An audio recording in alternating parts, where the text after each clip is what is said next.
Teach? He's called Teach because he used to be a teacher. Ken Aldridge? Yeah. Yeah, I knew that. Oh, I was just impressed to hear it. We had two teachers in the field, Brent Hanks and Ken Aldridge. Brent Hanks out. Ken Aldridge at the final Sorry, table. Brent. Congratulations, Ken. Teaching some people about poker, which is why today's show is called Dangerous Blinds with Jess and BJ.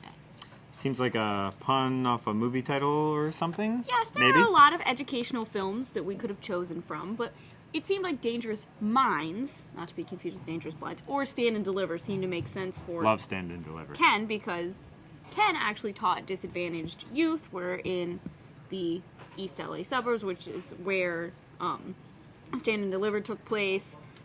Dangerous Minds also in California. So, you know, Ken's like Jaime Escalante. He's all, hey kids, I have knowledge. And they're all like, hey, teach, what's calculus? And all we're missing is a Coolio soundtrack and Lou Diamond Phillips. Yeah, I don't remember the musical portion of Stand and Deliver. There was lots of jazz hands.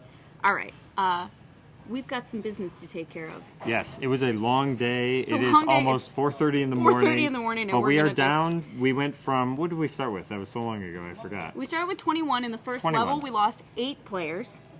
And then it took a very, very long time to lose the other... How many were there? The other 7. Wait, math portion of the program doesn't come up yet. But we're down to 6. We are down to 6. Are we just going to go straight into the draft? No, we got to settle up. We and got to stuff. settle up before we drop some knowledge, Ken style. Sean on y'all. Buchanan was our over-under. He was 7th in chips. Would he do better than the TV bubble or worse? We both said he would do better. Jess, how did he finish? It was not to be. He came in 13th. 13th. So, close Sorry, call. Sean. Kind of funny, though.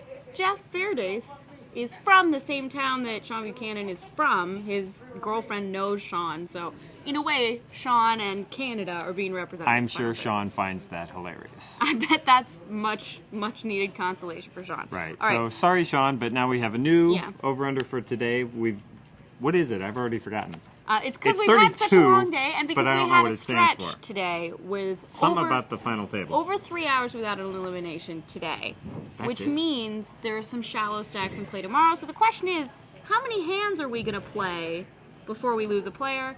The bookie has set the line at 32. Short stack has 17 big blinds. Second short stack has 21 with about half an hour left in this level. I go first? Yes, you're leading and I can't win, so go ahead. Okay, I love it when you can't win. I'm going to go the under. I think it's going to happen before then. These guys have been playing some big pots. They're ready to push. They're ready to roll. You know what? I think that it's going to be the over just because today we saw that people were short. You had someone like James Carroll who was sitting on 11, 12 big blinds for several, like two plus hours and managed to find ways to chip up, and these guys know what they're doing. All right, so you can narrow the gap. It'll be a minor victory. All right, now we talked about how many hands. Now to talk about the final table itself. We Rochambeau'd before this started, and finally I won something. I did win that, so I think you're kicking my butt in Rochambeau. I Just am. saying. I got you. I got the mental game figured out on BJ's Rochambeau. Good old rock. Nothing beats rock. Except paper. That's the Bart Simpson strategy. He always loses too. But go ahead. That's what I use all the time. We're going to do Okay, our draft. Jess goes first. Quick rundown of the 6 players.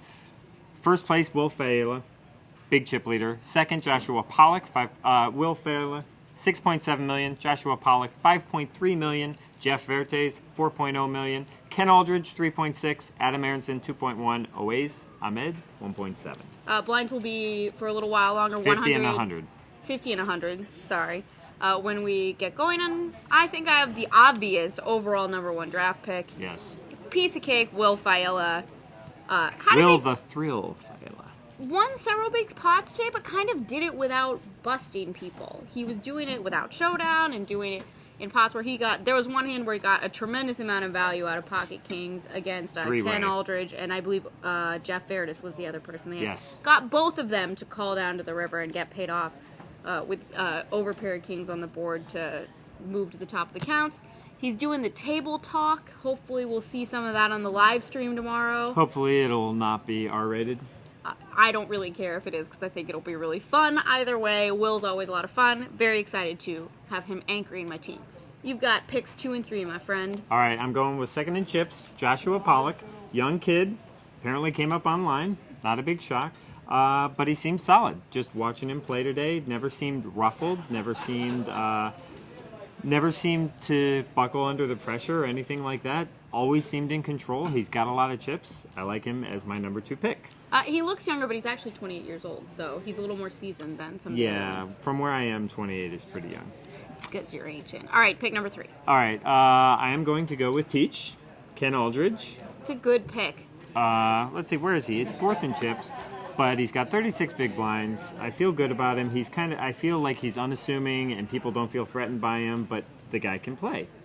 He's solid. He's played for a long time. Unfortunately, he helped bust a guy. I was planning on picking Ray Henson, who ended up being the bubble boy in 7th place. Ray Henson was victimized again, aces versus kings. Aldridge doubled up big. I don't know, if Ray catches a king there, he's got like $5 million. He's 2nd in chips if it all works out differently. Didn't happen. Ray busted in 7th a short while later. Sorry, Ray. But I feel good about Teach. He's the namesake for our episode in a way, and he's on my team, and he's going to bring me the proper amount of points I need to win. Bring you the wisdom you need to win. I don't think you're going to win because I got some good picks here. Jeff Verdis, who is 3rd in chips with $4 million, had a very up and down day, began very much in the chip lead. At one point, I think was at the bottom of the counts and rallied back. I think that with the amount of chips that he has, it seems like he's got the momentum going in the right direction, and he'll stand to do very well. And then I had a tough time with this last one because you have Owais Ahmed, and he has a little less chips than Adam Aronson. Both are very good, and Adam is a USC alum like myself, but you can't argue with a hot streak, and Owais Ahmed is on a hot streak that I don't really think it matters that he's 6th in chips, because he was kind of low in the counts a lot of the day and found a way to make it happen. That's what happens when you're playing well, running well, so Owais, your pick number 3, which leaves you with Adam Aronson. Okay, so Adam Aronson is my pick by default, but Adam Aronson, I don't know if this has ever happened in WPT history. Today on the Playdown Day, he went to work this morning. He's going to work in like 5 seconds. Came here, played, let's see, from 1 p.m. to almost 4 a.m., and he's going to work tomorrow before the final table. Apparently he doesn't need sleep, so he must have some kind of powers, and hopefully that'll turn into a victory or something. It's dedication, that's for sure. His job, what is he? He's marketing manager for Philips, which, hey, Philips helped invent the compact disc, which, big fan. In our teaching episode, I actually am okay with your random factoids, as it's in the vein of dropping knowledge. And in the vein of dropping knowledge in our teaching episode, it brings us to our question of the day. Who is your favorite fictional teacher? Love the sitcom Community. Senor Chang, the Spanish teacher who can't speak Spanish. He cannot die. Love it. Senor Chang, Community, best fictional teacher. Yours is funny, mine's a little more serious. One of my favorite movies ever is Dead Poets Society, so I gotta go John Keating, the Robin Williams character, Carpe Diem.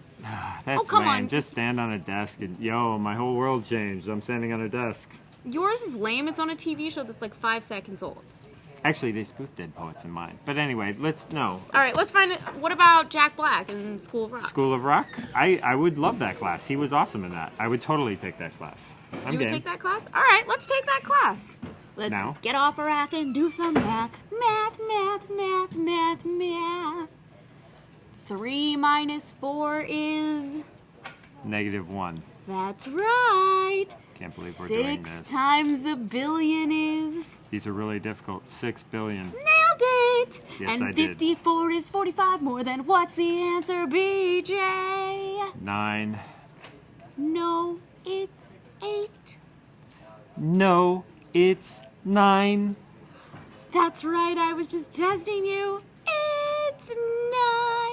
And it's a magic number.